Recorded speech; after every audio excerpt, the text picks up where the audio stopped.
How are we doing? Good morning, good afternoon, good evening. What's happening? I hope you're all well out there. Thank you to the new. I think most of these members, I've got four members here.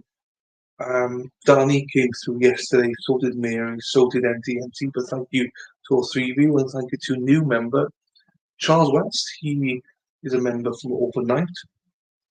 So thank you, Charles, for becoming a member. Welcome. So, how are we doing? I hope that you're all doing well. What we need to remember before we come in, we need to remember to like the video, subscribe to the channel, and hit the notification bell, because otherwise Sarah will shout at me. So please, please, please like the video if you don't even do anything else. Oh, people seem they were here and then they disappeared. Oh, I know, ads. Ads make people disappear. Anyway, uh, we are here, we are ready. So this is part two, go through a bit more detail about the trial and also the Careaga murder trial. And also, if you haven't seen it, part one was yesterday. It was about half an hour. I put that up. I wasn't feeling the best, so I cut it after a couple of pages. So we'll go through today, through a couple of pages, see what we think. And if you don't finish it today, finish it tomorrow or Friday or whatever. Maybe not tomorrow, because we'll go shopping tomorrow.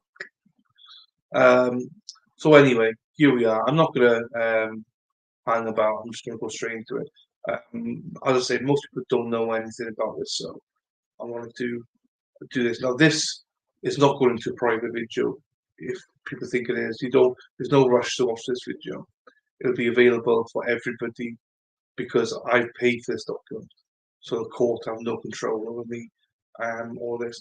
So a lot of this, I think, we're in the openings anyway. So if you've not seen the opening statements, this is the place to be because most of it's covered in this document. So, and between part one and part two, anyway. So let's get going here at the stage. So we're on to the defendants now. So first defendant, Robert Watson. So interestingly, people told me yesterday that he was also known as Bobby, and that's the first time I knew that. So shout out to those in the chat yesterday that told us that he's also known as Bobby. I didn't know that, so thank you, all the local people out there. So, in addition to being the Banditos vice president, Bremerton chapter. So, okay, so he was a vice president. So he's one of the brothers. So he was the vice president. Hang on, is he the oldest or the youngest brother? Let me just look. Let me just look. He's the oldest brother. Fine. So he's the oldest brother, and he was the vice president. We've been through before about all these bandidos stuff, and there's lots of chapters around the world. So he is the vice president of the Bremerton chapter. So Robert worked for Kitsap County Public Works Department for several years.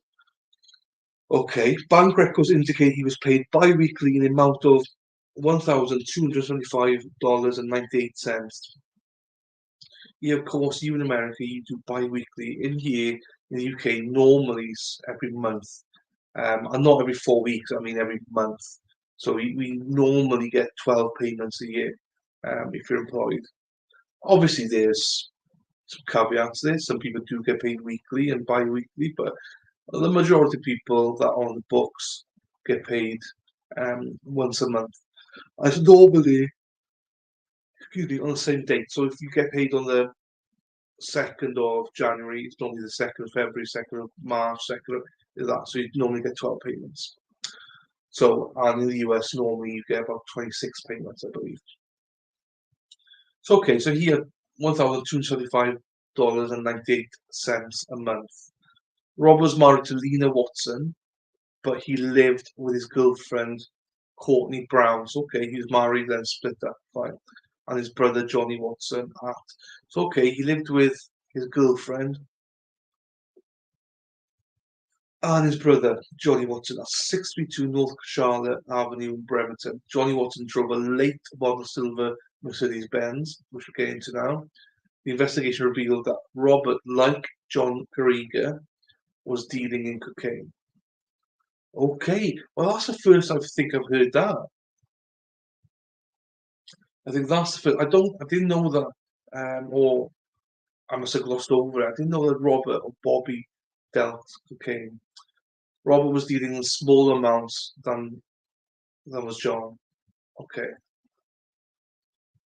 At the time of the homicide, Robert's Facebook page had the following pictures posted. So it says the most precious gift you can give someone is a gift of, instead of your time and attention. It's been scrapped down. It says COCAINE. Fuck the police. Fuck and stop snitching. Okay, that's a bit ominous. Robert, according to friends, co-workers, and Bandido's associates, was known as the guy in charge. Okay. Robert demanded a level of respect. A close friend of Robert, or Bobby, told investigators that you didn't talk to Bobby a certain way. Robert maintained an immaculate residence and a multi-bay garage. His garage, and it says here, before we go forward, Damon told law enforcement that he believed the cocaine to be fairly pure, about 96% pure.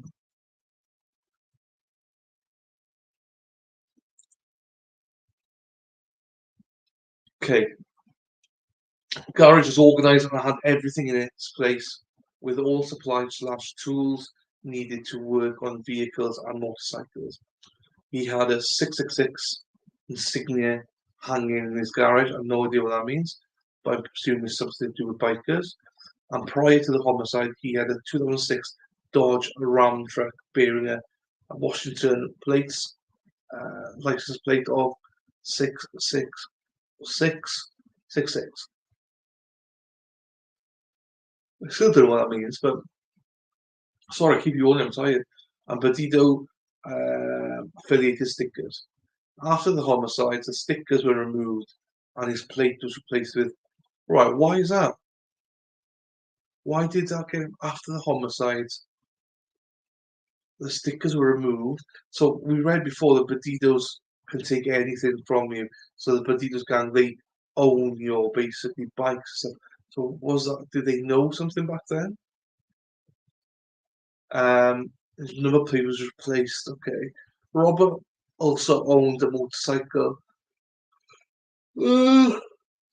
which, according to the investigation, he also maintained immaculately. Good, fine. But I think you have to turn it over to the biker gang, don't you? The Bremerton chapter of the Bandidos MC held weekly meetings. Motorcycle club held weekly meetings, which are referred to as church, on Thursdays at the Garage Bar and Grill in Bremerton. The Garage Bar is located across the street from John's Taco Shop. The Bandidos are one of the largest outlaw motorcycle gangs in the United States and in the world, I would say, who are known for narcotics, distributions, crimes of violence, and have a fierce dislike of the police. A person attempting to join the Bandidos must first be a hang-around for an extended period of time. They can attend club events, meetings, and we support your local Bandidos attire. A hang-around can be promoted to a prospect only if the person is sponsored or vouched for by a full patch member who has known the prospect for at least 5 years. A prospect is not the full patch member. The prospect is required to attend all club events. Both a hang around and a prospect are required to fulfill any requests full patch member gives. Well, that's a bit dodgy, isn't it? Any. There must be caveats there for that. Because it can't be just anything. We'll see. So okay.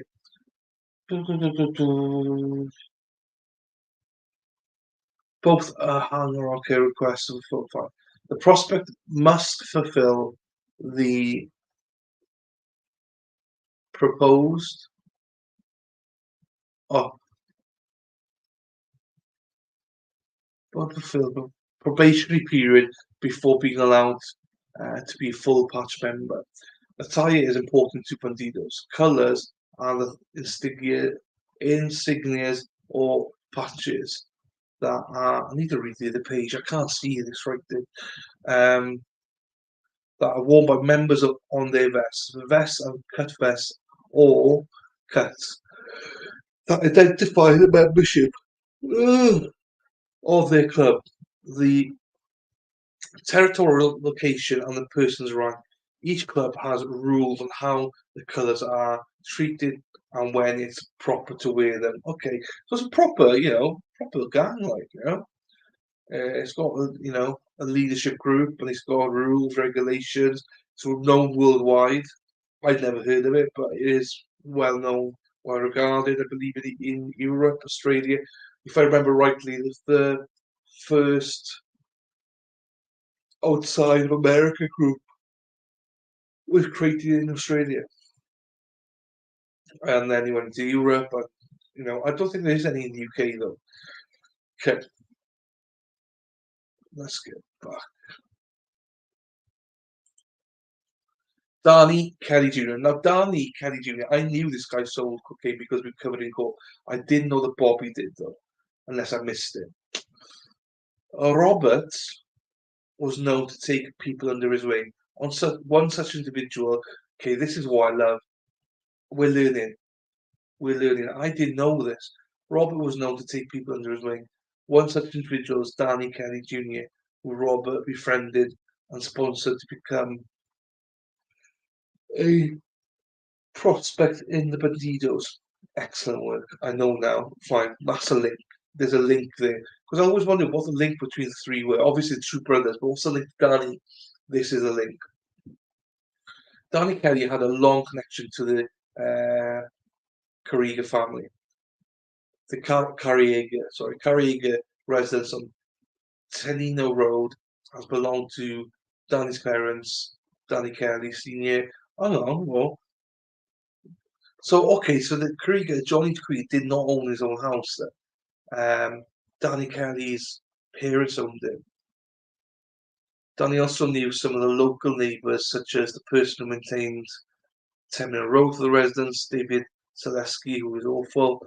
Danny and John Careaga were, at the time, long past very close friends. Danny, who was the best man at John's first wedding. Jesus. So they're tight. They're tight. Danny had sold marijuana for John in the past, but the two had a falling out over a large amount of money, and John believed Danny had stolen from him. The falling out occurred some 10 years before the homicide, and since the falling out, both Danny and John expressed their hatred for each other to friends.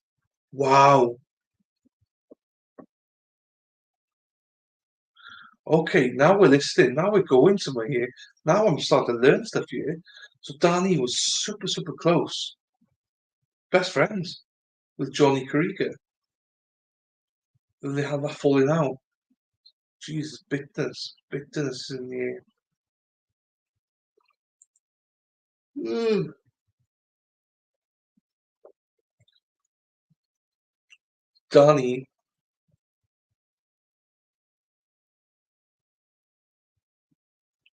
Danny was upset that his dad had sold the Tenino Road property, which was on the verge of foreclosure, to John's mother. John's mother purchased the property from Danny Kelly. Senior then gifted the property to John. Danny had been heard saying that he hated John living on the property he grew up on. Okay, now we're getting somewhere. So the mother because we knew the mother brought property. We knew she brought property, so she bought this property for John, and Danny is pissed. Okay, because people are asking, right? So why? This is pure speculation. Pure speculation. I don't know. Nia and a few others are asking, but why did the mother buy the houses? Well, I think the reason the mother bought the houses was because she could afford it,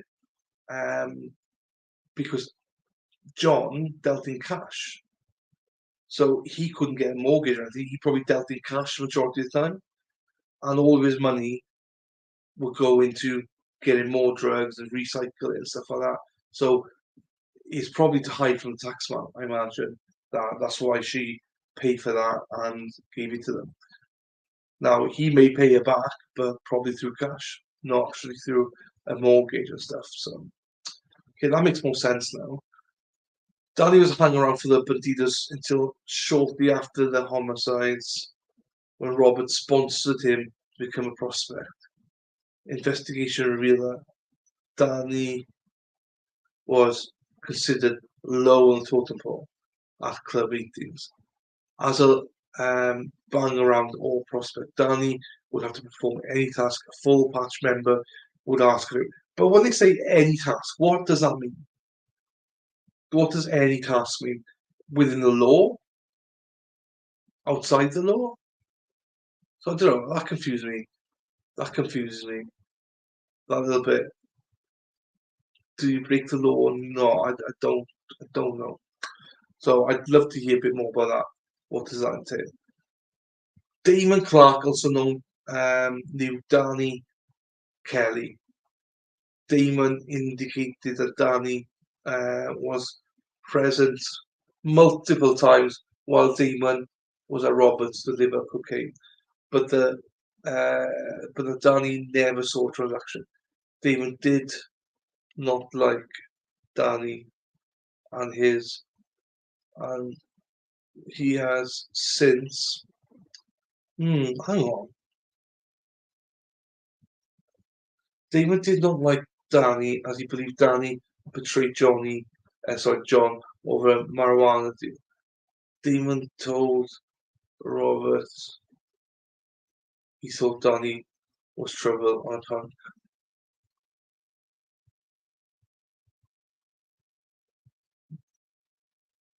Interesting. Interesting. Yeah. Hi, Katie. By the way, hi, Katie. But what does it mean? By that, I mean to kill someone. Would you alleviate someone? Is that a task that you'd have to conduct? I understand that you probably will be breaking the law, like go and get this, go and sell drugs, whatever. But how far would it go? Would it be like, I want you to take this gun and alleviate that person? You know, which that's pure speculation on my part. I don't, but it's interesting. It's interesting. Most likely. Yeah, it's interesting though. Hello, stranger. Sandra. Let's pop and say hi. I family stayed over for Christmas, so busy, but we'll pop in to hit the like where you can. We'll be quiet here after Christmas. So to join in more then. No worries at all, Sandra. We've missed you. We were having a chat about you and Jan and Thierry yesterday, saying we've not seen you guys for ages. So, but hello to you. And if I don't see you before that, Merry Christmas to you, Sandra, and you and your family. Hope you have a wonderful, wonderful break and a wonderful, wonderful Christmas as well.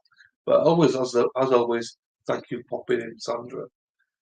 Um, right, back to this for a second then. So yeah, it could include homicide, but that's big because I'm speculating.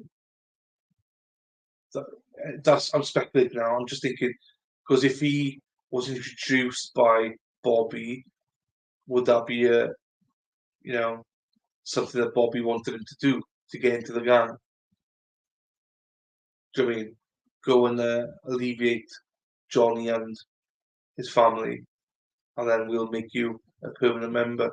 That's pure speculation, but just trying to read between the lines there now, because sort of Bobby is a holdover Danny in some ways here.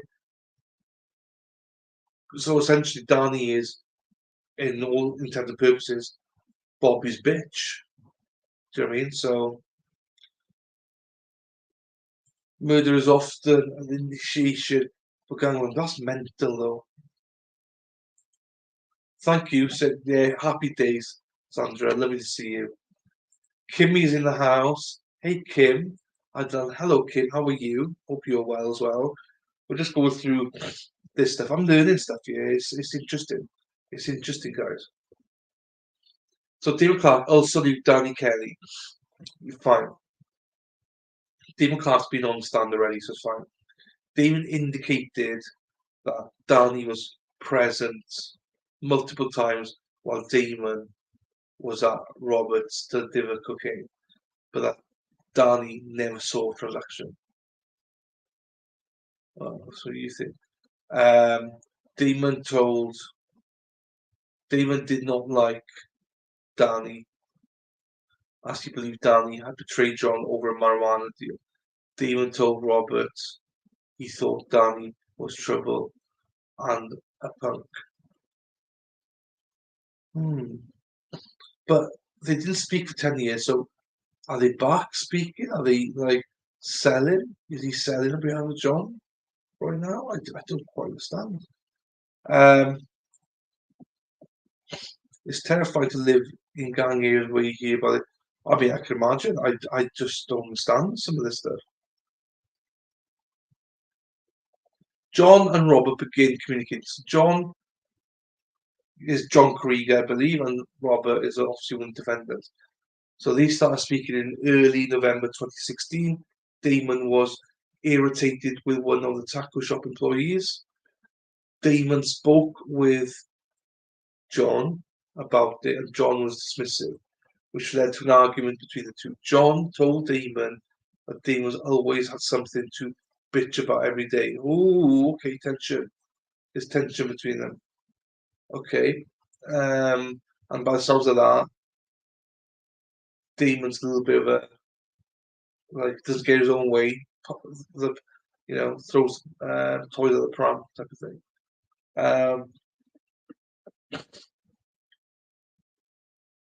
Every day, and John was glad that Damon did not get his own tackle shop because Damon would have run it into the ground. Bloody hell! Damon told how law enforcement.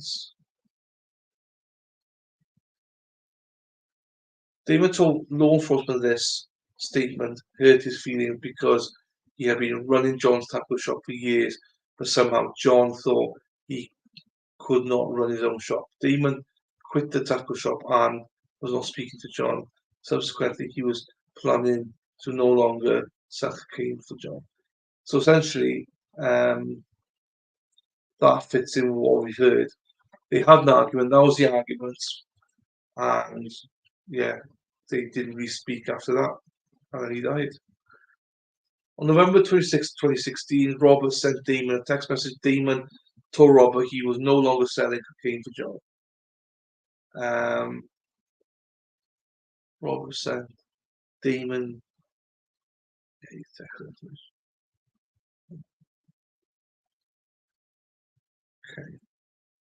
So I'm trying to digest this as we go along. So he told him there in a text. Okay.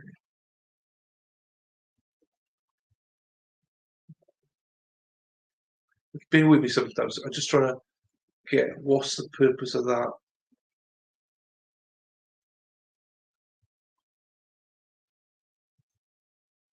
Okay.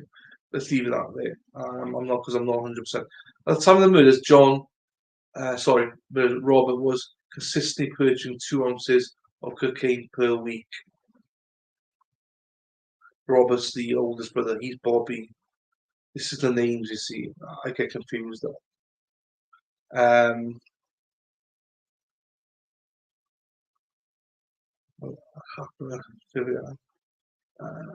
The following day,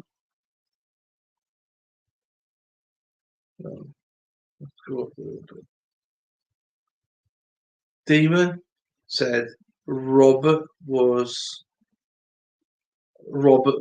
have to find another source for purchasing cocaine. Damon had previously introduced John and Robert.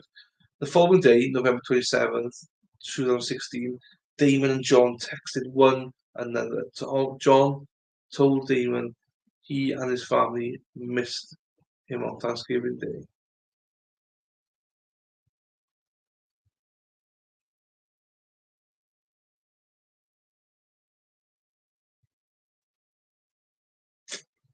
Yeah. Hmm. So let's read that again. The following November, Damon, John texted one another. John told Damon he.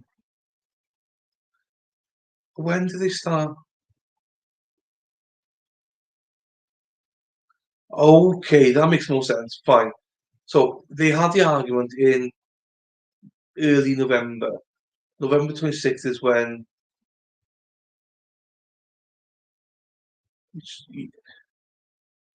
this. Okay, so Damon then said in October 26th, we're no longer selling cocaine for you. On the 27th was Thanksgiving Day that he was going to the last 10 years. I'm trying to think of what was said on the stand on this. So that's why he hadn't been there. Fine. He'd been to Thanksgiving Day the past 10 years plus, but then he didn't go this year. Um, hello, Tim. How are you, Tim? Hello, Jonathan. Hope you're well, Jonathan. The following day, November 27th, Damon and John texted one another. John told Damien, um,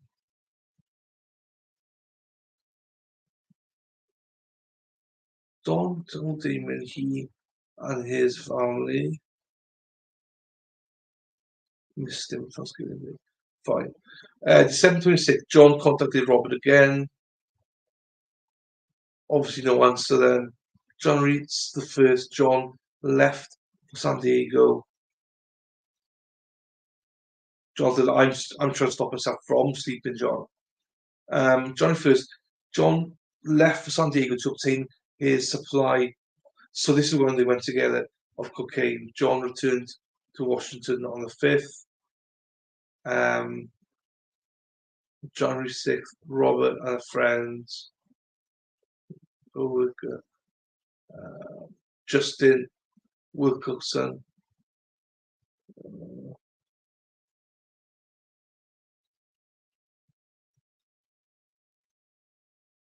Got to forgive my niece there as well. So when you were over to San Diego, you spent a few days there in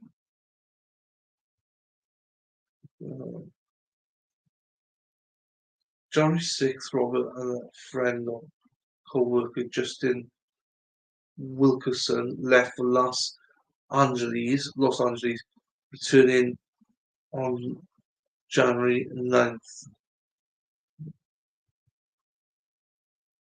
Okay. So I'm struggling here because it's actually the print is quite small to read as well. So,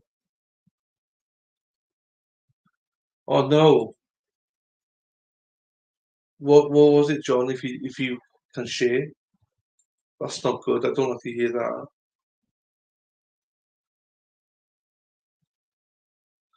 And then while he was in California, he just over 2 hours after Robert returned to Washington, John called Robert's cell phone at 7:26 p.m. the following day, January 10th. Robert called John's residence. What? How's that work, John? How's that work? Does that mean he has to pull out of the nomination then, or can he still put himself forward? And what does that all mean? I don't have a clue what any of that means.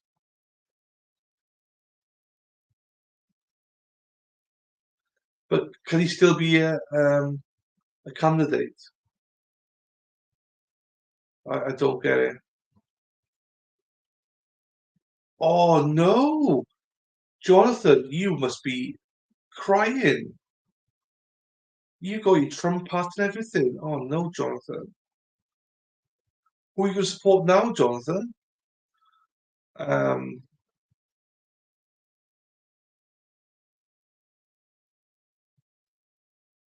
Not one that stands a chance. Kimmy, are you Trump as well? Are you? I'm pretty pissed. I know. I know you because you're a big Trump fan. I know. Right, what's the... Everyone's pissed. Jesus Christ. Everyone's upset. Trump's not running. I didn't know.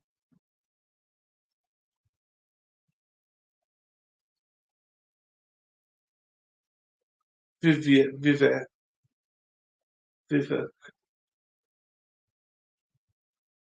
Pisses off the snowflake worse than Trump. I don't think you can, Katie. I don't think you can. Right, John 15th, 12 days. I got a feeling tonight's gonna be a bad night for Johnathon. John 15th, 12 days. Kim, yeah, I think majority of people in this channel are Republicans, I think. But we've definitely got some Democrats as well, but I think majority of people are Republicans. All right, so first 5 days after Rob and Justin returned. What the who's fucking Justin? Well, hang on, where did Justin come from? I know who Justin is, but what I'm saying is, but how did he? Robert and a friend co-worker. Oh, okay, okay, fine, friends.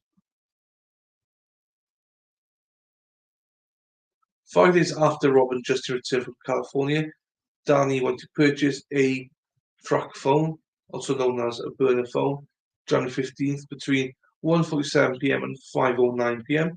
Danny texted back and forth with Robert and Johnny Watson. Danny used his personal cell phone. Well, this isn't after the communication with with the Watson brothers at 7:47 p.m. Danny went to the Target store in Silverdale using cash. He purchased the track phone slash burner phone.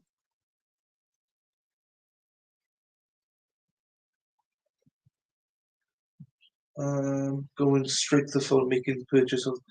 Okay, after purchase, Danny immediately left the store without looking around or making any other purchases. Danny was dressed in a super supportive local, but he does. Um,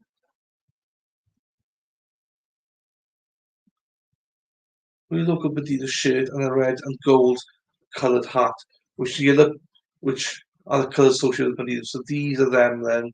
Picture them. Danny entering Target, Danny exiting Target, and photos of Danny Kelly. Do the same thing, he's growing a beard. Um,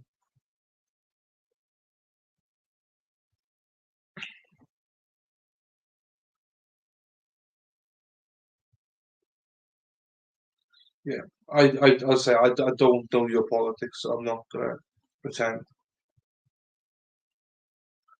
I'm not gonna. And as we say that, Perry drops the bomb in. It's all good, Tuddy Pip. Hello, Perry. How are you, sir? And Tuddy Pip. Hello. How are you as well? This is just going through the document about. I'm learning a lot. I'm trying to put in my brain about the trial. I'm learning a lot about the track phone, the links, and everything. How some of them used to be besties. Danny was the best man at John Careaga's wedding, and they've not spoken for 10 years or something before the homicide, and all of it's quite interesting. All of it's quite interesting. The track phone was purchased on January, I just read that, right? But not activated until the following um, day on January 16, 2017. The track phone activity and the corresponding cell tower sites were later mapped. The cell site towers indicated with a dot and lines extending out in two different directions to illustrate which sector direction the phone was in and when the phone activity was occurring. Phone records, historical locations, uh, physicals show both phones were in Tacoma on January 16, 2017. Danny's personal phone received a call from his ex-girlfriend Danielle Strand at 5:06 p.m. The track phone was activated approximately 1 hour. Yeah, it's totally sense. I don't. It's not the end of the road though for him, is it? He's probably got another way of um, appealing, hasn't he? Right,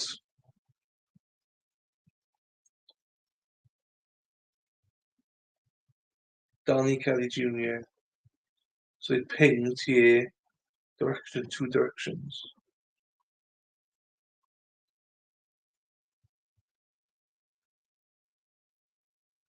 So that's what they want us to see, but I don't really. This bit is a little bit confusing for me.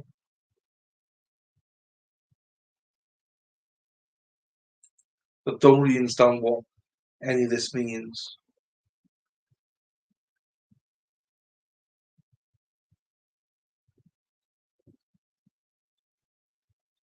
Yeah, I don't understand that.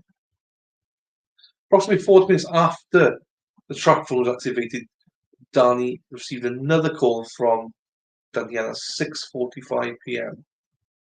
At this time, cell towers recorded with Danny was back in Kitsap County and at Roberts' residence, 62. Right, okay.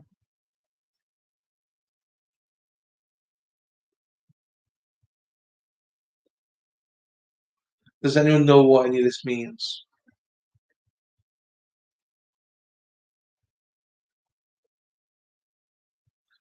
No one cares. It's like the Trump news came out. I'm not political at all, so it's up to you as Americans. I'm British, so we are totally different. Um, I know this is the ping, so these must be the pings then, which means these dots are where they pinged. But what I don't understand is the direction bit. Is that a cup of tea? Is that like a? That's a kettle, isn't it?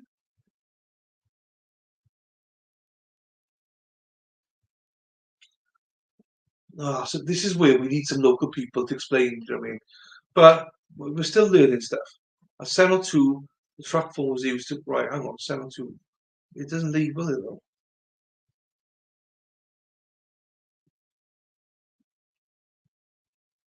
702, the track phone was used to make first outgoing phone call to John.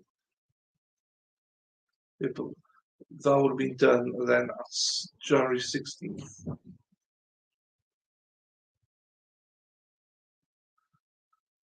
John, the truck was hitting over off a tower on Sylvian Way in Bremerton. Sylvian Way.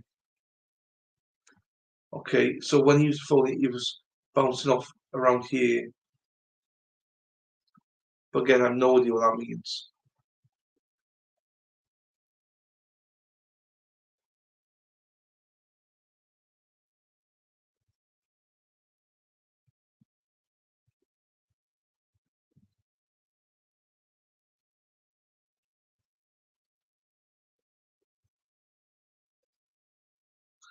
So again, prepaid trackful. It's because there's pig again, another kettle, same one probably. Rocky Point tricked.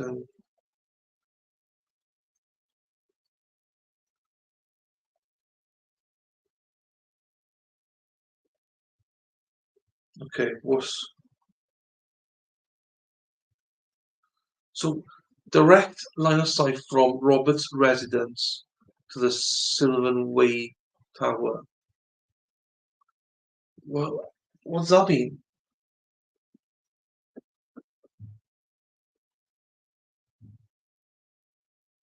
That's a model, but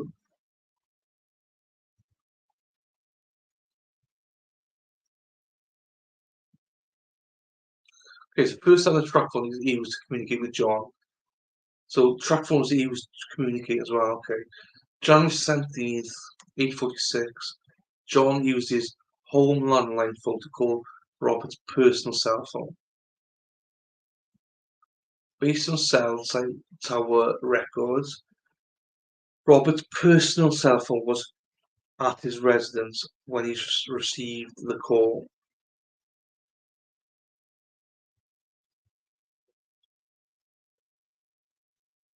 At 8:46, 18 seconds later, the truck phone called John's residence on the landline. I mean, does anyone get this? I don't really quite understand this. So he phoned. I get it. I understand what he's saying, but I understand the relevance of it.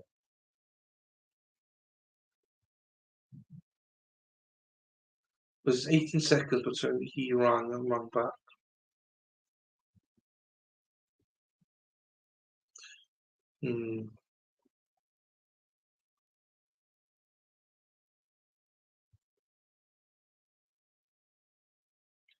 Both phones are at Robert's residence. So they're trying to prove that the burner phone was bought and used. Which they placed it with Robert now. But it was Danny who bought it, I believe. So there's a link there. The device Danny was using connected to an IP address, which later was determined to belong to Danielle's address on Ernest Point Road, Brereton. Therefore, Danny does not appear capable of using the tracker, which. So, okay, so he's dismissed from that then that night.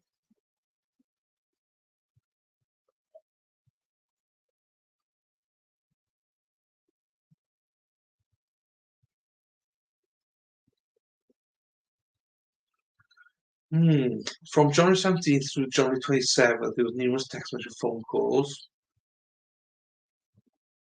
and or voicemails between John and the track phone, John Careaga.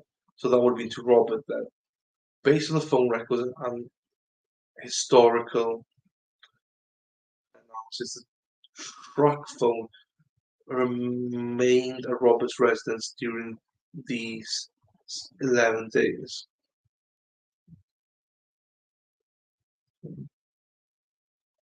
Okay, so I thought it was Danny went and bought it, and so we're now with Robert. After the purchase of the track phone, records show it was only used to communicate with John Careaga. The track phone made no further calls. This is what's confusing to me. It's only used for Johnny.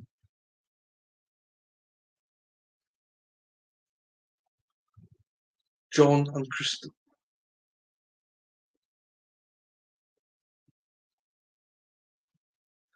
So John and Christale Careaga, John Christale, Johnson Jacob, and his partner Aaron Thompson made plans to spend the day together after running errands.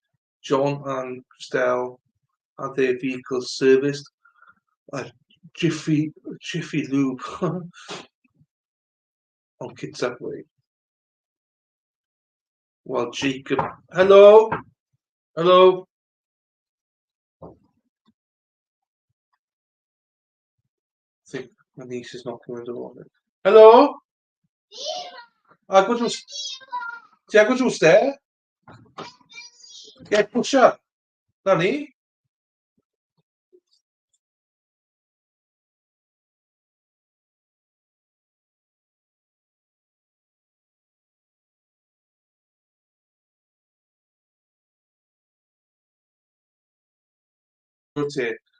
So my niece is here. She's been cooking with my with my mother earlier on, making cakes. She literally she's only 3. She actually made these earlier on, and they're fucking rock hard as well. So I know she made them because they're rock hard.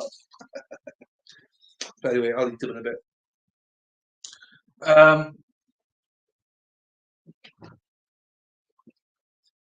Okay, diolch yn fawr.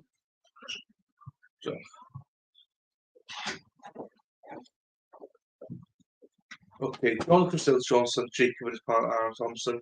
Jesus, she doesn't want to say hello to you all because she's got her cakes waiting for her. These, actually, they're not too bad. Considering, genuinely, a 3-year-old made these. Let me just show you. A 3-year-old made these cakes.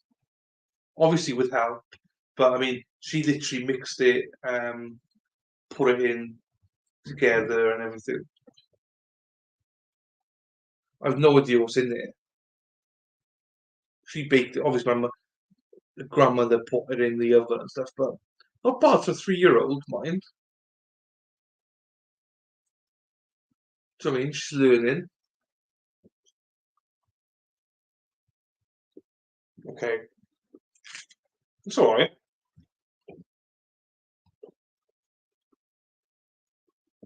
It's all right. Mm.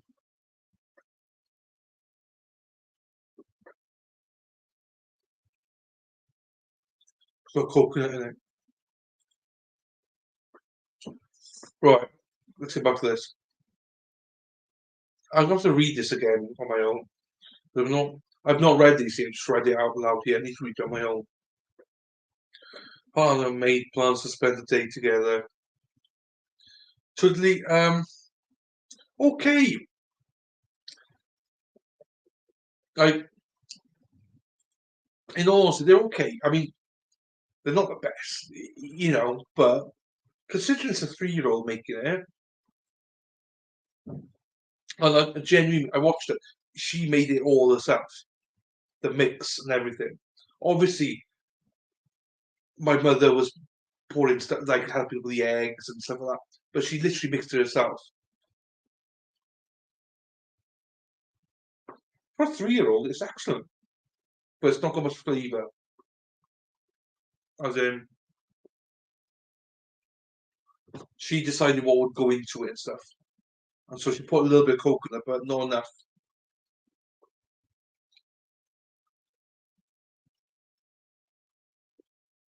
But yeah, it's okay.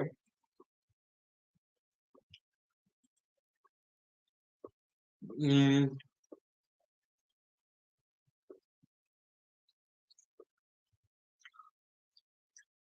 I think I'm gonna have to plot this down.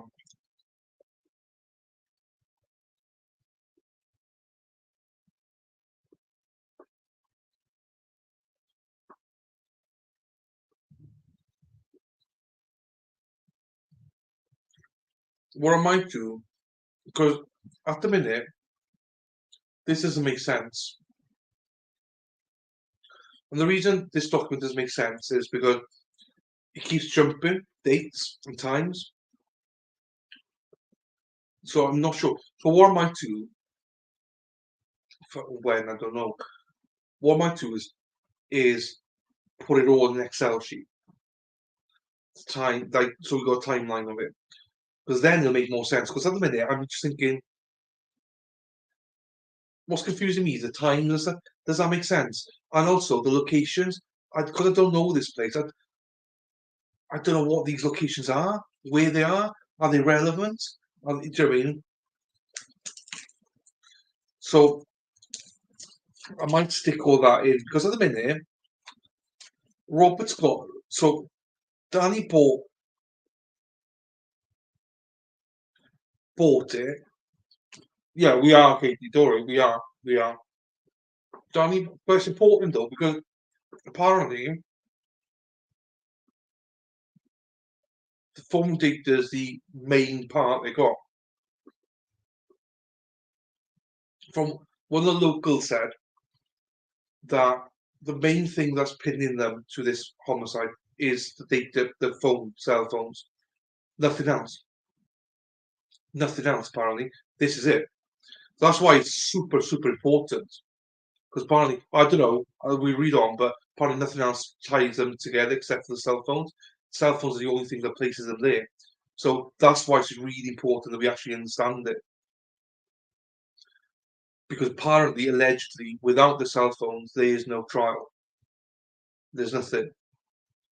So and that's why it's important. That's why I'm getting confused with it. Because I'm trying to work it all out in my head how it works. Because apparently, once you go past, well, again, we'll have a look, but after the cell phone data, there's nothing. Um, so I'll just jump that, see where we are.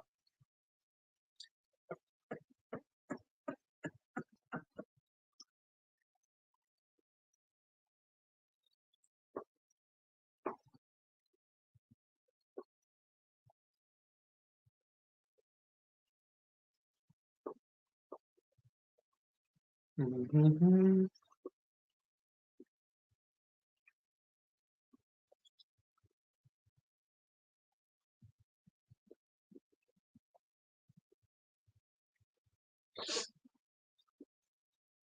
Unbelievable. I'm still going.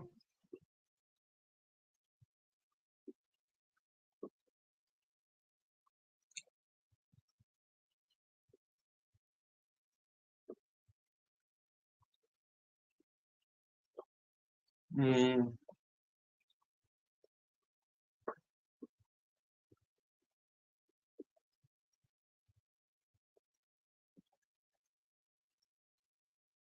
okay, there's some bits here now, but all this I think we know anyway. Um, okay, so I've just skipped all the cell phone stuff, which is a huge chunk. It's like 20 odd pages.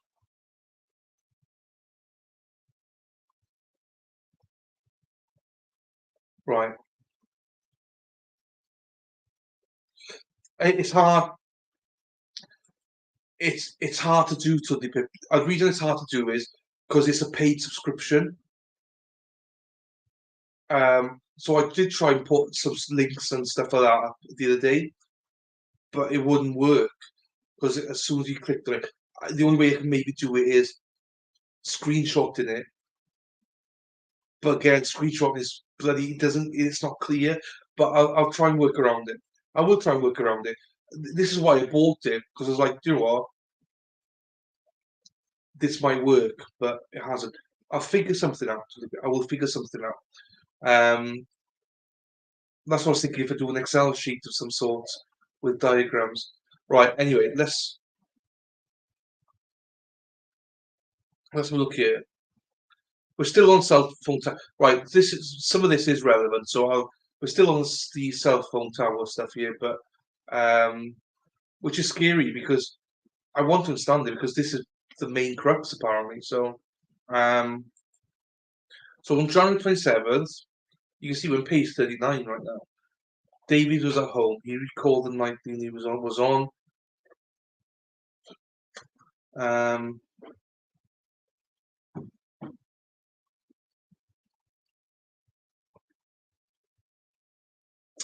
yeah, I'll try OBS. I will try OBS, Jonathan.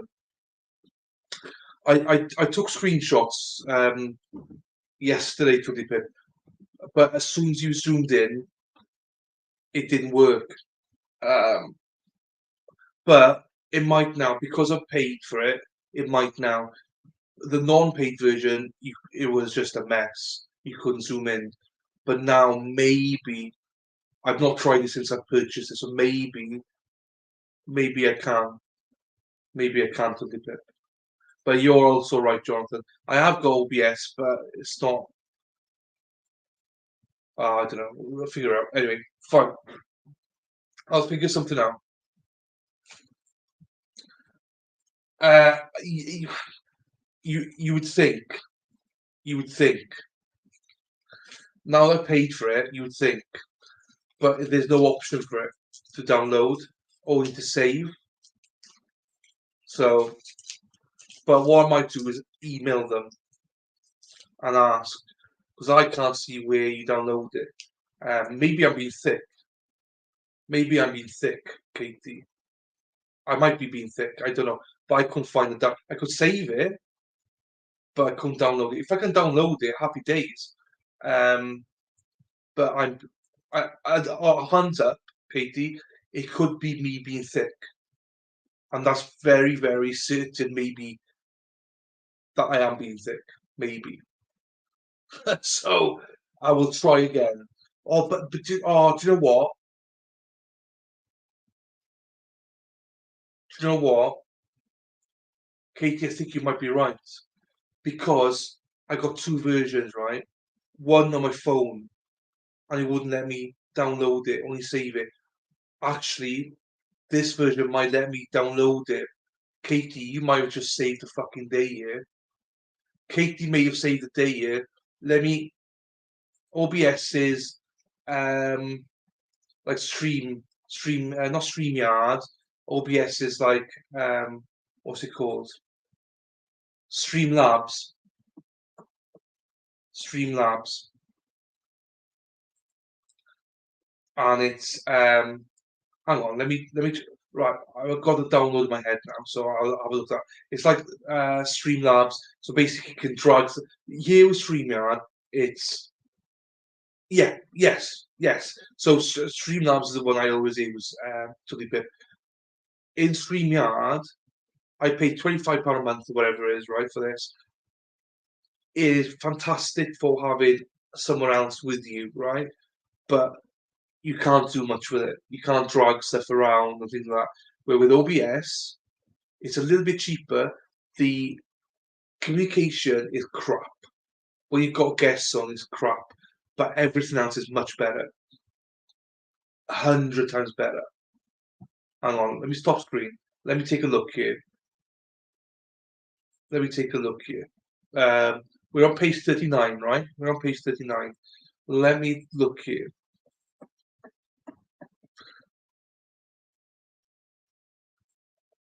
Page 39, let me get out to that.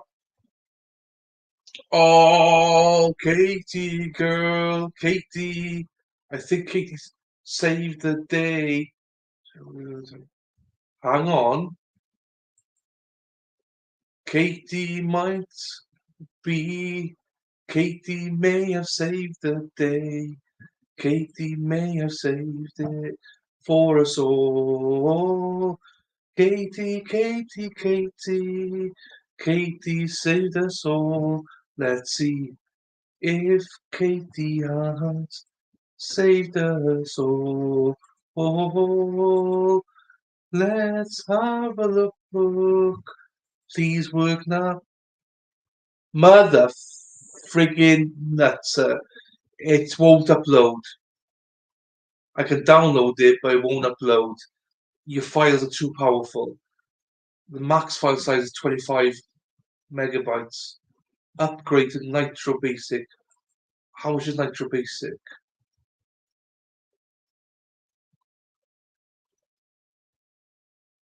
Okay, $30. Or I could do monthly. Right, I don't really want. Right, let me look into this. Katie, I think you may have done it for me. I think Katie saved me.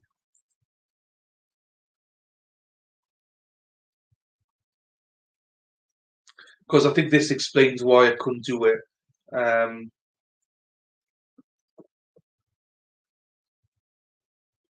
Why is that there? I'm not sure.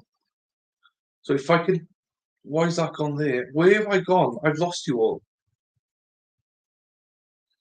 Rise with Ray B. How do I compress the file? Compress it like a Chad. How do I compress it? Not being a thicko here, but how? I don't know how to compress it. Right, hang on, peeps. Right, let me get it up. Oh yeah, freezing. Right, let me get the file up. So I have got the file up. No, I have not. Why will the file not open then?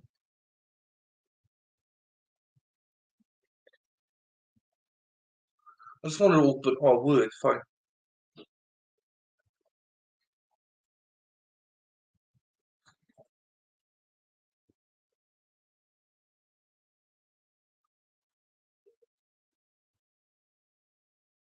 Hang on, Jonathan. I will do that now, sir. Let me just. I'll do it now. What's that? This is free file compression.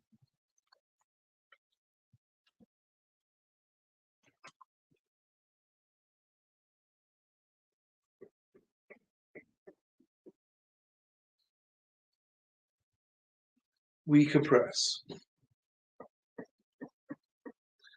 Ba ba ba.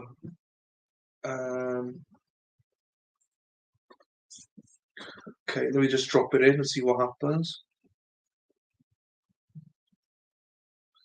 It says to me, sit back and relax, upload it. I think it's 40 megabytes, I think it is.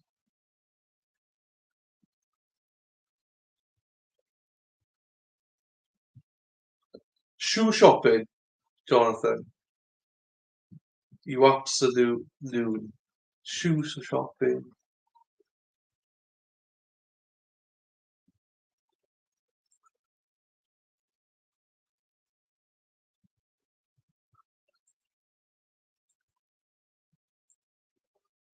Ah, you bugger. I hate this. You got to. It's not free because they just cut you out. You got to pay and then cancel it and stuff. I hate that.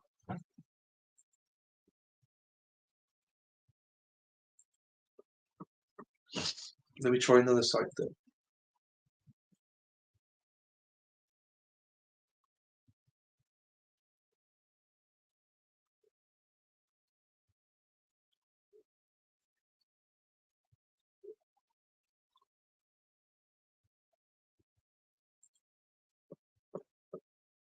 Then right, try another site now.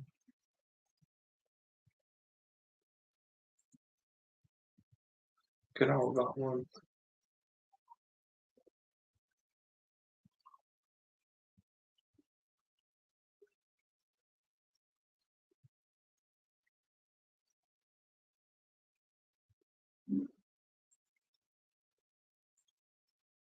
Right, which one does it work? Hang on.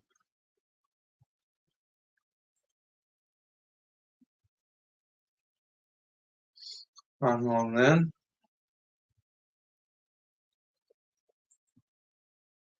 Let me go on back on Discord then. This. Where's my Discord? Where's my Discord? Do, do, do, do. Do, do, do, do. Do, do, do, do, do, do. Where's my Discord? Where's my Discord? Where's my Discord? Where's my Discord? Do, do, do, do. Do, do, do, do. Upload a file.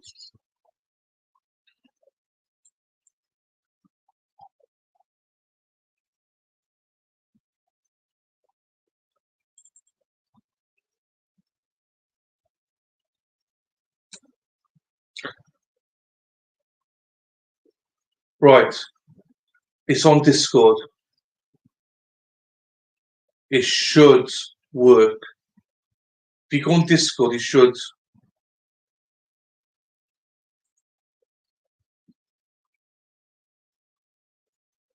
So, Truddy Pip, Katie, I think it works. It should. Yeah, it works.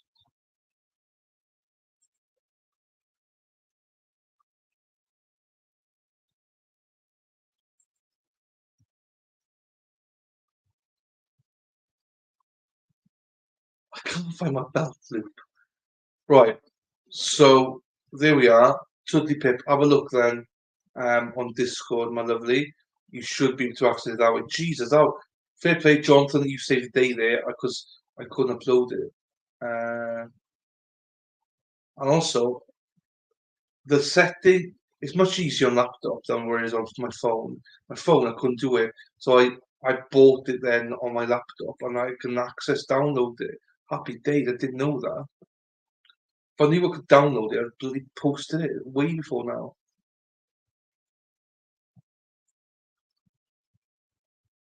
Oh, it's in hang on, if I show you, it's in the Careaga file. Hang on, let me go. It's if you go, oh, hang on, let me just go into it now.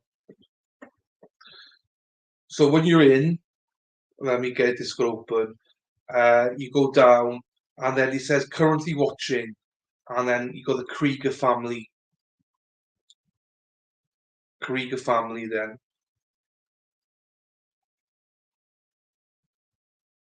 Oh, Katie, you're not on. Are you Katie? Are you on Discord, Katie? You are, but you never use it. Katie, if you want, happy days. Katie, if you want, I can email it to you if you prefer, Katie. Let me know, Katie. I can email it to you if you prefer me to do that, and you don't want to access Discord. So I've got a new alternate corner email address just so people know. I need to start advertising a bit more. You have it. Oh, cool. You have it. Happy day. Oh, geez, you have it.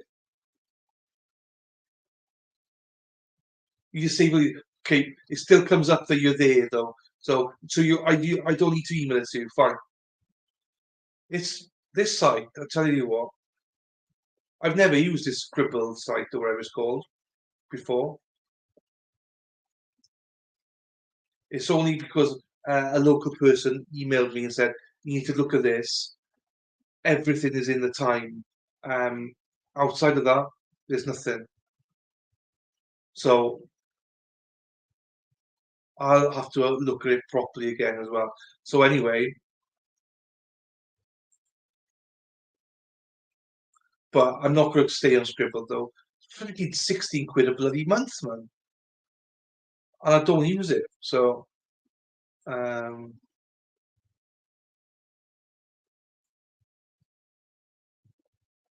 right, let's get that one.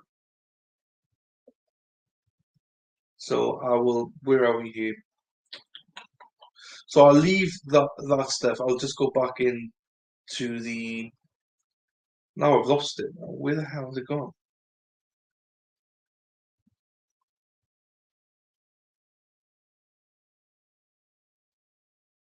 Oh no, I got it here. No, is it? Right, it's on PDF now, so I'll just do PDF one. Oh no, no, I got it here. No, I'll just leave it. I'll do PDF one now then. Right.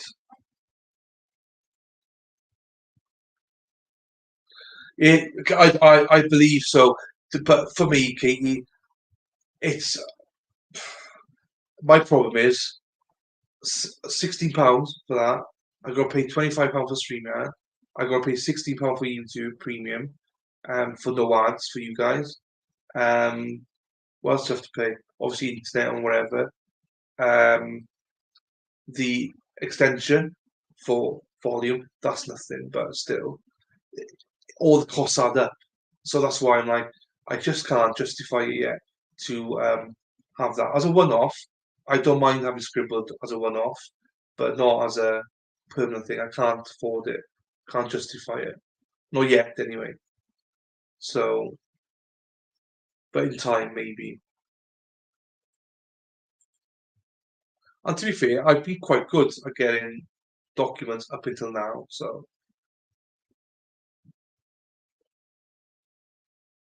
oh, Johnathon. Right, let's go back here then. Uh,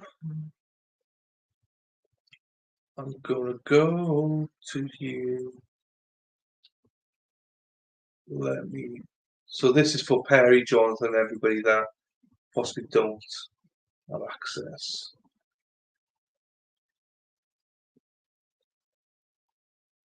Okay, so I'll start here. I finished my sellotape for the day. Oh, nightmare, isn't it? Right, present.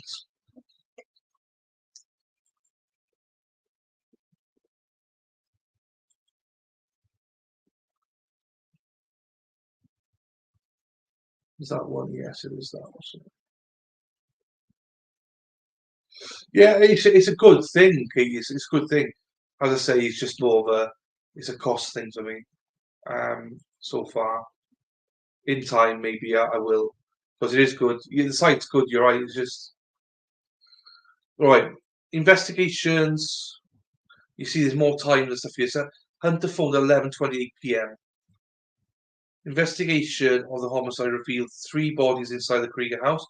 Christale was found on the living room floor as if she had been lying down in a user position due to her back pain. She had, oh yeah, she did like down, didn't she? Um, helping Santa. I know Santa's done, thankfully, in this house. Uh, it'd be the first bullet skipped off her jaw. Okay, this is interesting. She had been shot twice. It'd be the first bullet skipped off her jaw. The bullet was not found. Oh, not found. The fatal shot was to her head.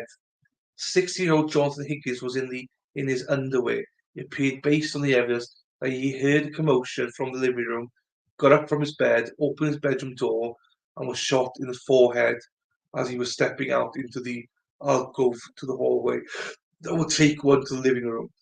The shot dropped Johnathon down against the wall in a sitting position. One of his feet was visible from the area off the kitchen, and before one enters the living room where Hunter was found, 16-year-old Hunter had entered the house via the back door. He was carrying a pizza, and it appeared, based on the evidence, that he surprised the killer or killers. A recreation of the scene reveals the shooter was hidden near the master bedroom where Hunter would not have been able to easily see them. The shooter aimed for Hunter but missed. The bullet went through the entry hall into Johnathon's room, lodging in a pillow on his bed. The bullet did not hit Johnathon, as he had already executed and was dead outside his bedroom door. Hunter was shot at again, striking him twice, and was left for dead. Hunter was not dead, however. Hunter was able to call 911 at 11:28 p.m. and Hunter placed the 911 operator for help, pleaded for 911 operator for help, stating he wasn't sure if they were still there. After 38 seconds, the line went dead. Based on the evidence, it appears Hunter's cell phone was taken or dropped. A pillow was put to the back of his head, and the fatal third shot was fired through the pillow into the back of his head. Fuck me. Fucking hell. A heavy distillate accelerant was used throughout the house with evident pour patterns. Based on the accelerant patterns on Hunter, it appears he was killed while lying on his stomach and rolled over into his back after the fatal shot. The accelerant was used from both extreme ends of the residence, meeting in the living room area. Fire starter logs were found in John and Christale's bedroom and in Hunter's bedroom, which are on the opposite ends of the house. Okay, this makes sense now. Rocks were also thrown through each of the bedroom's windows from the outside. This allowed airflow to enter the rooms and heighten the fire. 2 rocks were later sent to DNA testing. 7 DNA profiles were found on each rock. Robert and Danny could be excluded as a source of DNA. However, Johnny Watson could not be excluded as a contributor. Yeah, so that's how they died. Those are things I was looking for here. So Hunter's bedroom window, obviously here, master bedroom window, opposite ends. According to surviving family members, neither the accelerant nor the fire starter logs came from the Careaga home, but were rather likely brought to the scene by the suspects. Several fires were intentionally set and followed the pour patterns of the accelerant. The pour patterns at Hunter's side of the house was haphazard and appeared as if accelerant was splashed around. Conversely, the pour patterns on John and Christale's sides of the house looked neater and deliberate, having been done by 2 different people. There was a massive fire damage in the living room area with Christale was found. Evidence of accelerant was found on Johnathon and Hunter's bodies. Investigation of the home reveals $40,000 locked in a safe in Christale and John's bedroom, and another $7,000 in their dresser. The male dog was found deceased under the master bedroom bed and location he fled to when frightened. The location he fled to when frightened. That's sad, man. Christale's pregnant dog was found inside the living quarters of the detached garage opposite of the front of the house. Christale's purse was not disturbed. Investigation of the property did not reveal the $200,000 that was believed to be under the house. It was a non-functioning security system that had been ripped from the wall of the area by the back door. The door where the family used to enter next to the home. The investigation by the coroner and medical examiner revealed that Christale, Johnathon, and Hunter all died of gunshot wounds, and the manner of death was homicide. Fuck. In some ways, it's good because it wasn't fire that caused it. That would have been atrocious. Um, Detectives located a Nest camera at a neighbour's residence, 223 Gold Creek Road. The Nest camera video captured 5 gunshots after 11 p.m., as well as a vehicle leaving the area travelling southbound on Gold Creek Road 2 minutes after the last gunshot. This was not the incident neighbour David Zaleski described, but one that occurred later in the evening. Okay. Basti was, yes. On Saturday, 28th of January 28th, at 3:42 a.m., 4 hours after the homicides, Eddie Sanchez and other residents were awakened in their Ruston home by the sound of someone knocking loudly on their front door. The person was Robert. Robert was wearing pants. Robert was clad in a shirt and a long johns. Eddie Sanchez was the regional advisor for the Bandidos and a member of um, the Bremerton chapter, the same chapter where Robert was the vice president. John was waiting on the mother-in-law and heading out. No worries. Thanks, John. See you later, buddy. And you missed yesterday last night as well. Upon opening the door, Robert first saw Eddie's wife and asked, "Is your old man here?" And she let Robert into the house. Robert asked if he could wash his hands and was directed to the kitchen sink. Maybe get rid of, yeah, okay. At that point, Eddie came into the kitchen to see what was going on. Robert said he had been in Seattle and his motorcycle had broken down. Robert said he had gone into a fight with a homeless black man who had been harassing him. Robert did not explain why he was not wearing pants.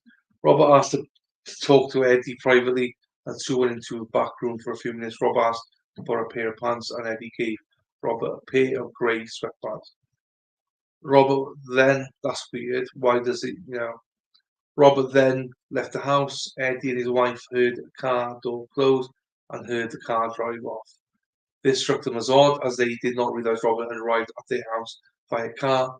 They thought he had been on foot. Both questioned why Robert wouldn't need to stop to get a pair of pants if he had been in a vehicle that could have just taken him home. On Saturday, 28th 2017, between noon and 2 p.m., Robert and Danny were together at a motorcycle event in Bremerton.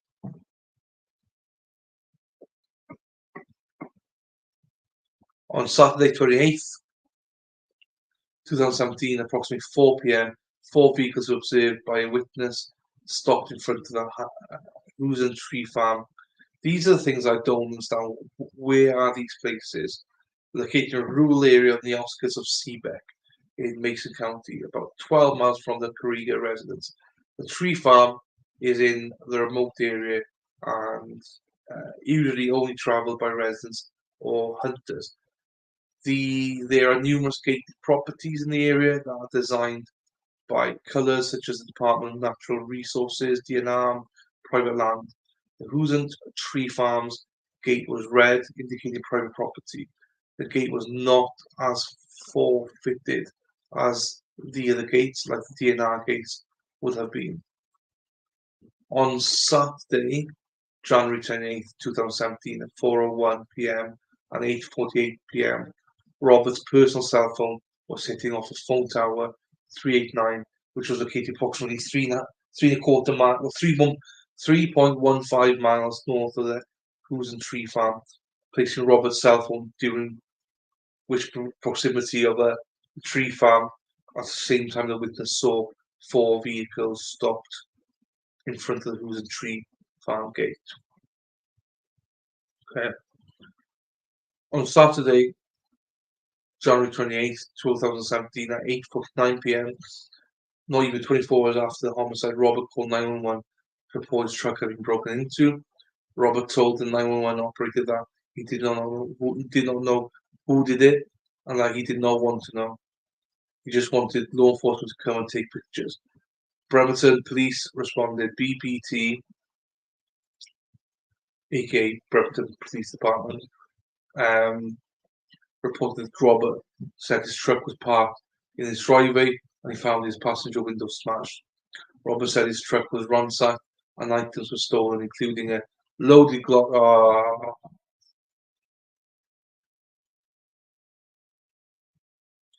loaded Glock handgun and a second loaded magazine. BBT offered not observe broken glass. Robert said the incident happened several days prior and he already cleaned up the glass. The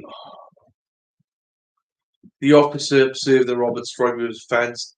Robert had lights, monitor sensors, and a driveway alarm. Additionally, there was no other vehicle prowls reported in the area during that time frame. There were 2 bullets from the Careaga homicide whose caliber could not be ascertained, as they could not be located. On Sunday, January 29th, 2017, at 11 a.m., John's burned truck and his body were located at the Hoosian Tree Farm. The investigation revealed the gate had been rammed with John's truck, and John's truck was driven down a long dirt road and parked around a corner where it could not be seen from the road. The persons who drove the truck to the farm would have needed transportation to leave the area. John's body was found on the floorboard in the rear of the truck, which, given the size of the position of the body, would have been a difficult task to handle for one person. John was shot execution style behind the left ear and in a downward trajectory. Accelerant was used to ignite the truck on fire and the doors were left open to vent the fire. The truck was cold to touch when it was discovered by the Hoosian employee. The employee who found the truck had previously been at the tree farm and walked the property on Saturday, January 28, 2017 at approximately 1 p.m. and John's truck was not at the tree farm at that time. On Sunday, January 29, 2017, Danny obtained a new cell phone number after the homicide. However, I can see now why the cell phone data and stuff is so important. However, he still used his previous cell phone for several more weeks until the prepaid minutes were used up. On Monday, January 30th, 2017, Robert went to work, but he took sick leave for the remainder of the week. Danny did not go to work or school. Danny also did not work and did not return to work until February 10th, 2017. This began a long series of absences from work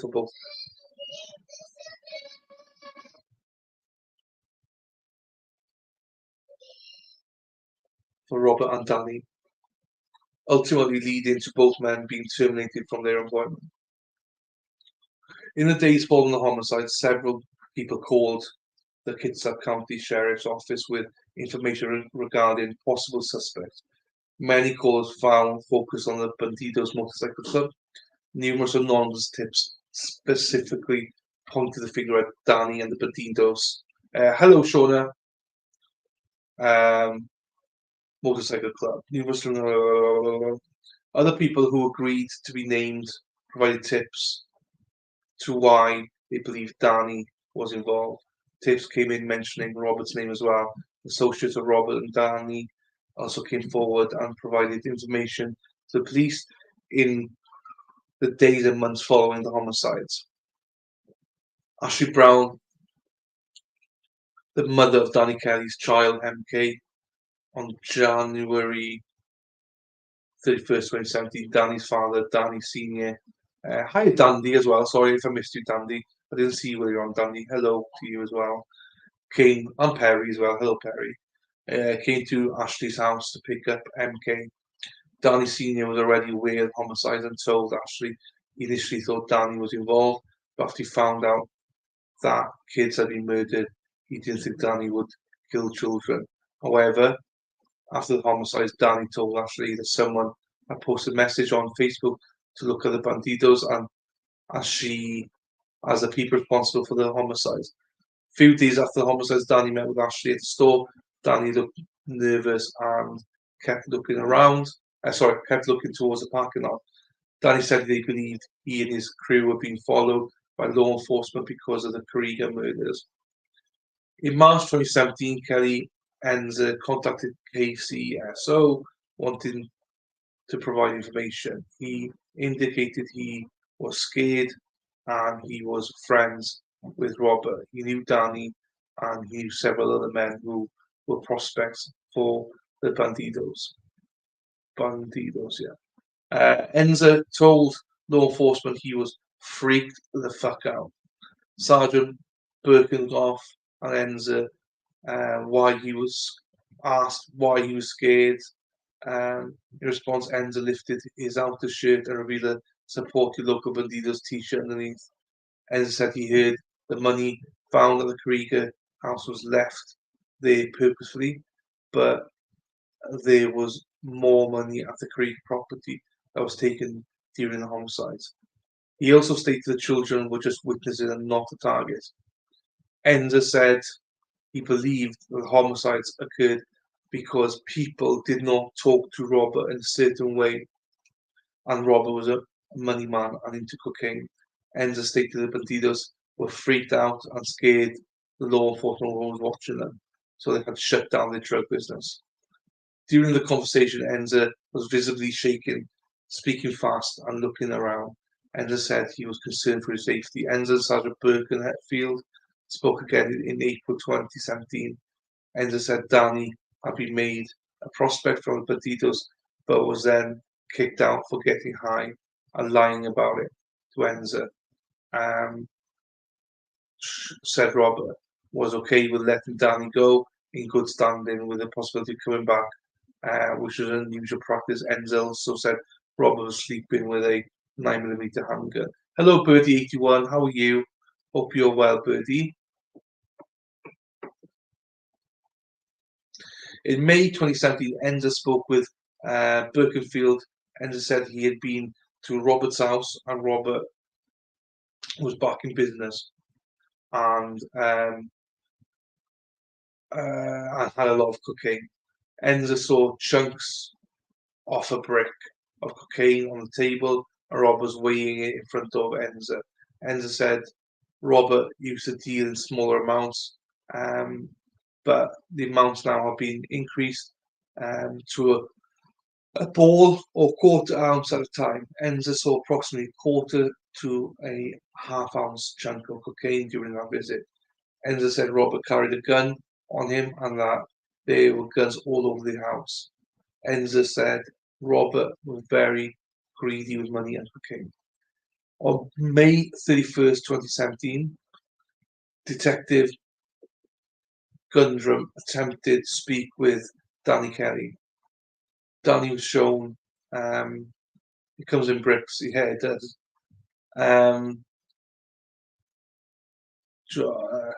Danny refused to speak with law enforcement. Detectives also attempted to speak with Robert, but he did not answer his phone or his door, although he was home. Detectives attempted to speak with Robert's girlfriend, Courtney Brown, via telephone. Courtney, however, denied knowing Robert and hung up. Law enforcement was able to confirm Courtney was at Robert's house with him at the time. She denied knowing Robert. Later in the evening, on May 31st, 2017, Sergeant Birkenfeld spoke with Enzer. Enzer was not told attempts were made earlier in the day to speak with Danny. Enzer told Sergeant Birkenfeld that Danny called him and was freaked out because law enforcement had a photograph of him. Danny told Enzer that law enforcement was barking up the right tree. Danny told Enzer that law enforcement was barking up the right tree, that he was very scared and was going to see his attorney. In the spring of 2017, David Zaleski, worst witness in the world, ran into Danny at the Camp Union store. Zaleski said that Danny approached him and told him he better keep his mouth shut, and that Danny tapped his armpit area. Zaleski took them up. Right, this is bullshit. I forget about that. I don't believe any of that. But obviously you can, but because whatever. On June 6, 2017, KCSO released the video of Danny entering the Target store to purchase the track phone, then to the media.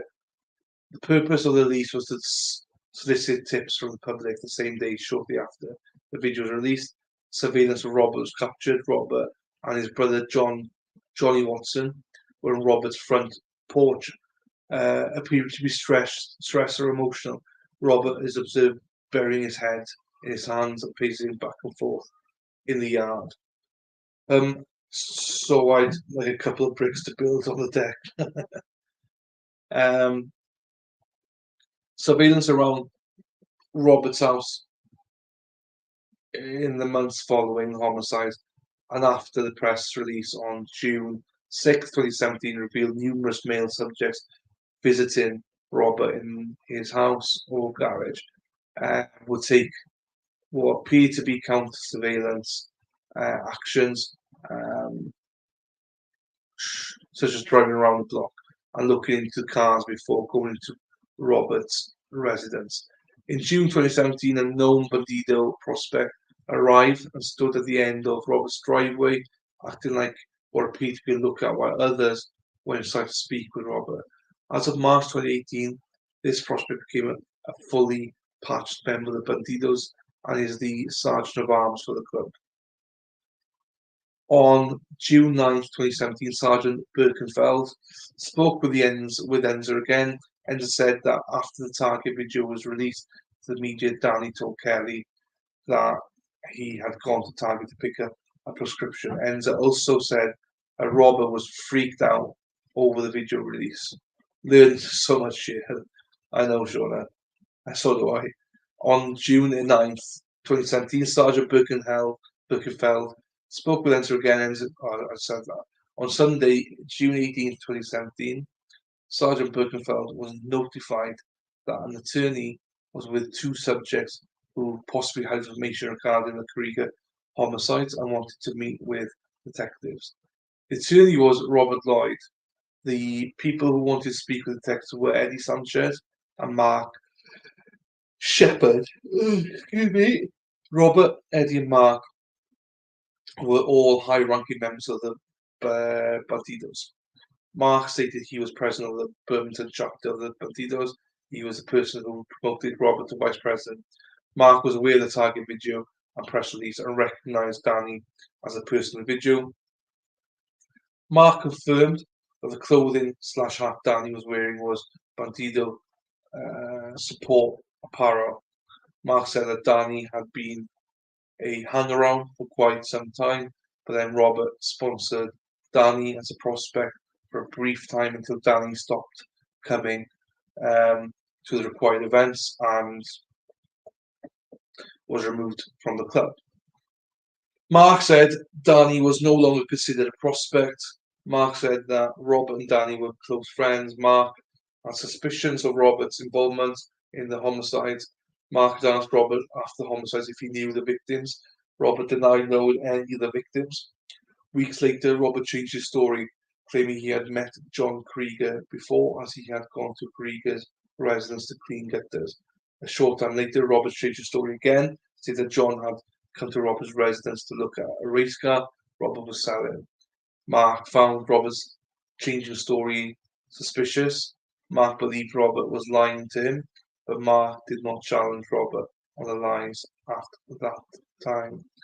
Eddie, the regional advisor for the Bandidos, told detectives about how Robert appeared at his house just hours after the homicides without pants on. Eddie told the detectives that after giving Robert the grey sweatpants, Robert was concerned the sweatpants might contain evidence. Eddie asked Robert several times for the sweatpants back. Eddie said that Robert would agree to return them, but never did. He also confronted Robert about coming to his home with someone else in the car, and Robert assured him it was only his brother Johnny Watson in the car. On Saturday, June 24th, 2017, Eddie called Detective Gundrum. Eddie said the other Bandido members had learned that he had spoken with law enforcement and they were not happy about it. Eddie was concerned Robert was going to find out, which would put the family in danger. Put his family in danger. Robert was telling other bandidos during church that the police were trying to set him up for the Careaga murders. Eddie said it appeared that Robert was trying to lay the groundwork with the bandidos to explain why he might get arrested. Robert was attempting to get support so as not to be kicked out of the club. Detective Gundrum asked Eddie if he was able to get his sweatpants back. Eddie said that was not going to happen. Eddie said after a month of asking Robert for the sweatpants back, Robert finally said he was unable to return the sweatpants because Robert said he had shit himself while wearing them and he had disposed of them. Eddie believed Robert was lying to him.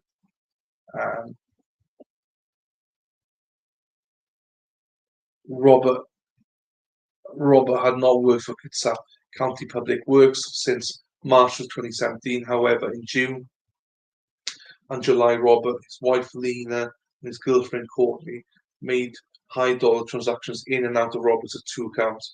Robert appeared to be structuring cash deposit, which alerted banking officials. Robert had an account with Connection Credit Union and Kitsap Credit Union. Investigation revealed that over 89,000 was transacted in Robert's CCU account and over 110,000 was transacted in Robert's PCU account. In total, approximately 303,000 was deposited in Robert's accounts. Robert's bank records show there were several checks written to him, explained some of the sources of income. However, there was numerous cash deposits that the sources could not be identified. Dodgy. In August 2017, Enza spoke with Sergeant Birkenfeld. Enza said that Robert was selling off some of his belongings and purchased a Class C motorhome, possibly to leave the area. Enza also said that Danny told him that he, aka Danny, was upset with Robert because Danny was used as a pawn and did not get much for it. Whew, it's a lot here, isn't it? There's a lot here. And for those that are members, this document is also available in the Careaga file on Discord as well. On September 1st, 2017, Robert was terminated from Kitsap County Police work. Robert worked only a few shifts from the time of the homicides in January 27, 2017 through to March 24, 2017. After the homicides, Robert claimed to have a shoulder injury which needed surgery. Robert was reportedly asked to provide a doctor's certification for the shoulder injury, which he did not do. On September 1st, 2017, Danny met with his mother. He repeatedly asked her if she was wearing a wire. Danny's mother lifted her shirt, that should be, a little to prove she was not wearing a wire.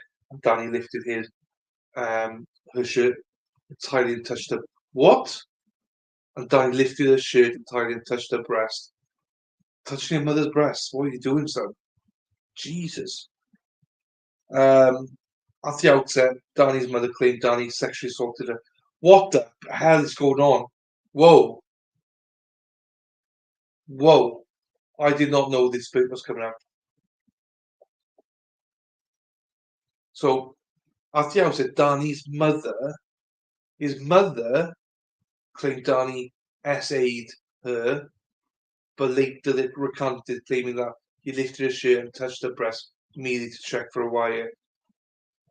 Dude, one of the family members told law enforcement that Danny's mother was intimidated by Danny and the bandidos and she would not cooperate in a prosecution.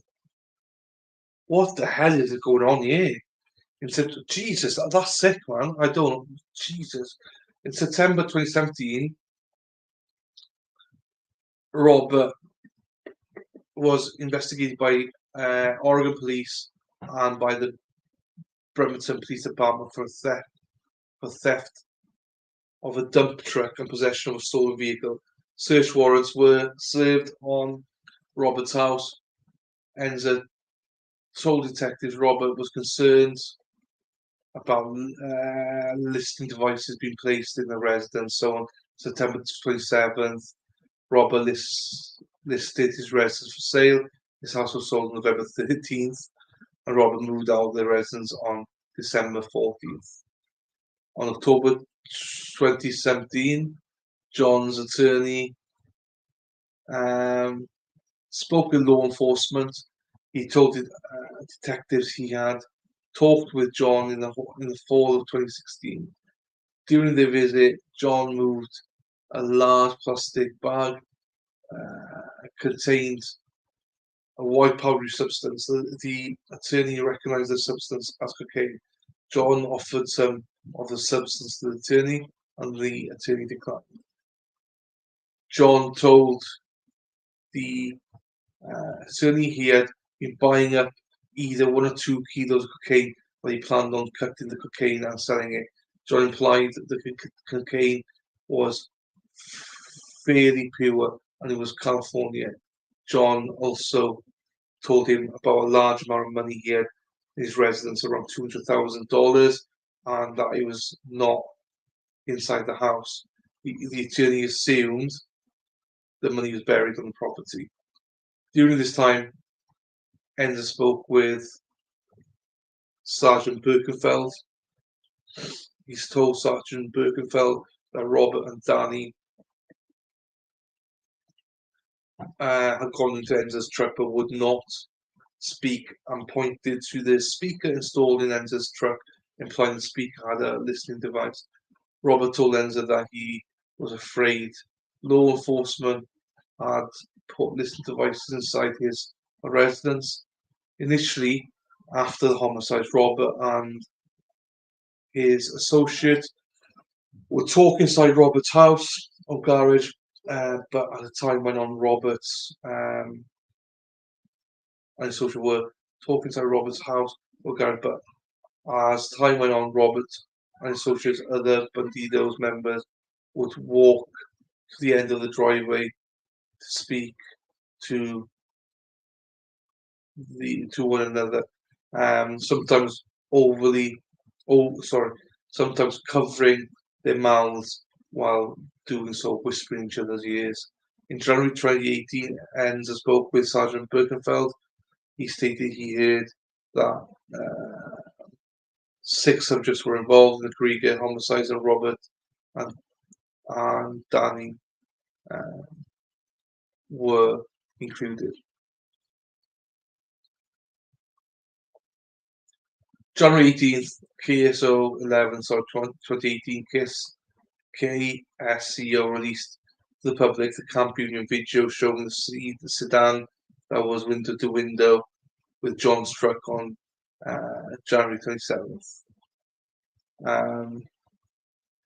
Hunter's 911 call was also released to the public. The same day, Enza told Sergeant Birkenfeld that Enza had told Robert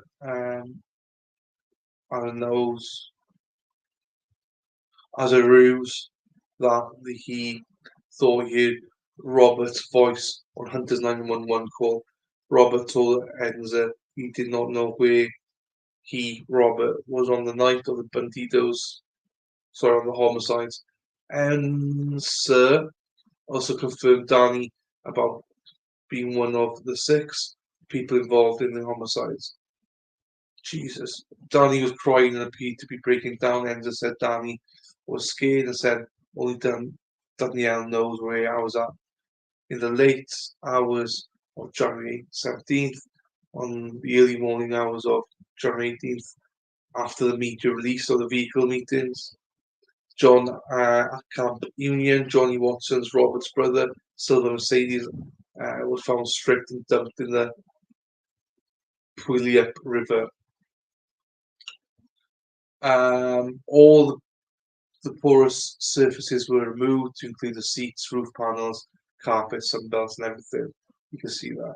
On January 25th, Robert and Johnny Watson's picked up the Mercedes from towing. 5 towing employees told detectives that it was unusual for someone to want the shell of a vehicle that had been submerged in water and totaled.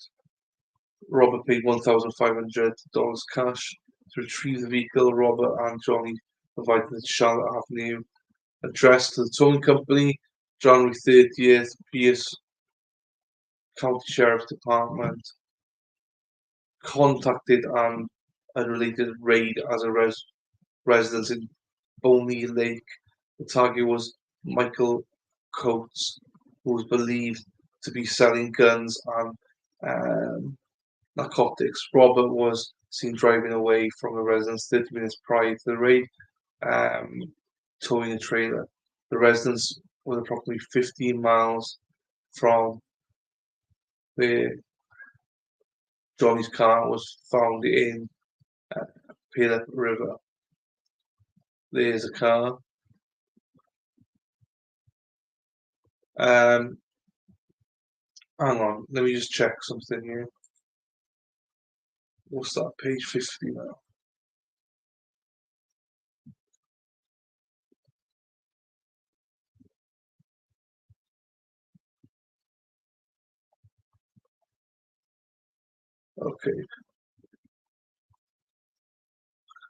Okay. There's only a couple more pages because there's a summary afterwards, and I'm not going to read the summary because we can do that.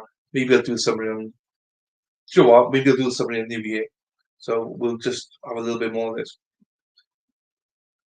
Beginning January 2020, detectives from the Kitsap County Sheriff's Office and agents with the Federal Bureau of Investigation (FBI) began conducting interviews on individual suspects of having additional information about the homicides. All the individuals interviewed were closely associated with Robert. During this time, a long-standing member of the Bandidos MC passed away, and the motorcycle club, passed away, and we learned Bandidos from across the county and intimately would be attending the funeral service. The family of the victims reached out to the media for press coverage of the 3rd anniversary of the homicides. In addition to the media breakdowns, we joined efforts with print media, social media, billboards, posters and flyers, all requesting additional information from the public. The funeral for Bandidos member Milo Wright was scheduled for January 25th, 2020, and the anniversary date of the homicides was January 27th, 2020.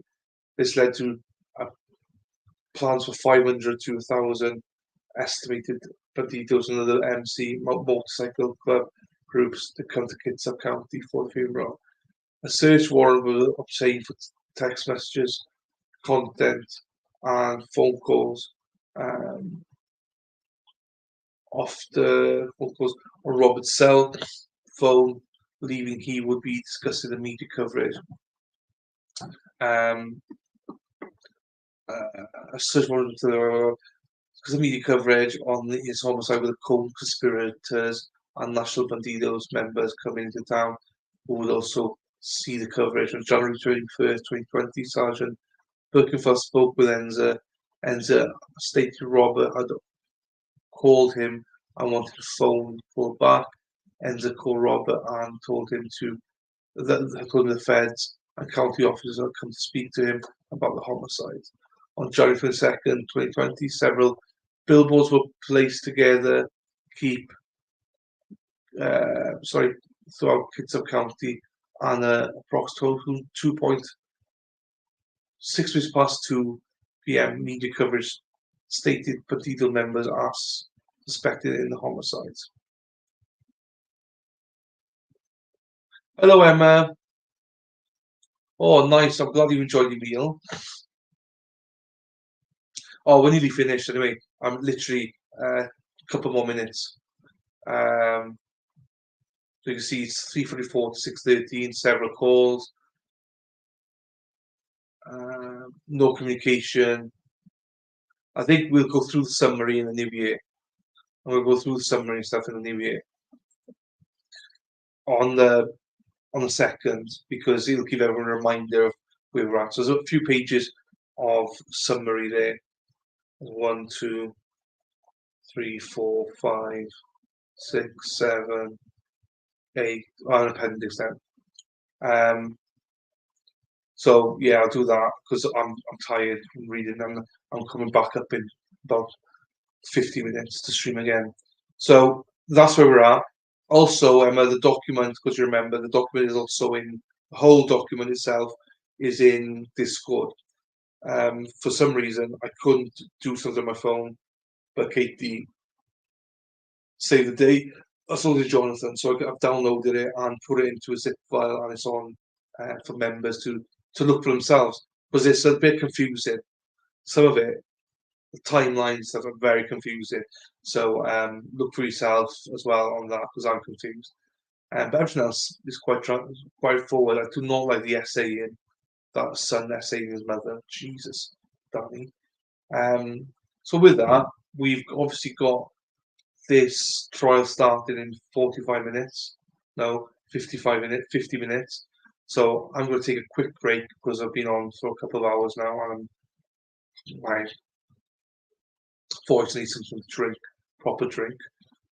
So go to Discord, look at that, or otherwise go through the video. We've been through most of it except for the timeline stuff, which apparently is very key. So we need to understand that bit. That's crucial, apparently. And yeah, so with that, the trial itself will be quarter to 5. Sorry, in 50 minutes, I'll be back on. So with that, guys, love you all. Well, most of you anyway. And with that, see you in a bit, guys. See you in, I'll be here for the Careaga trial, day 13. With that, take care. Ta-ra.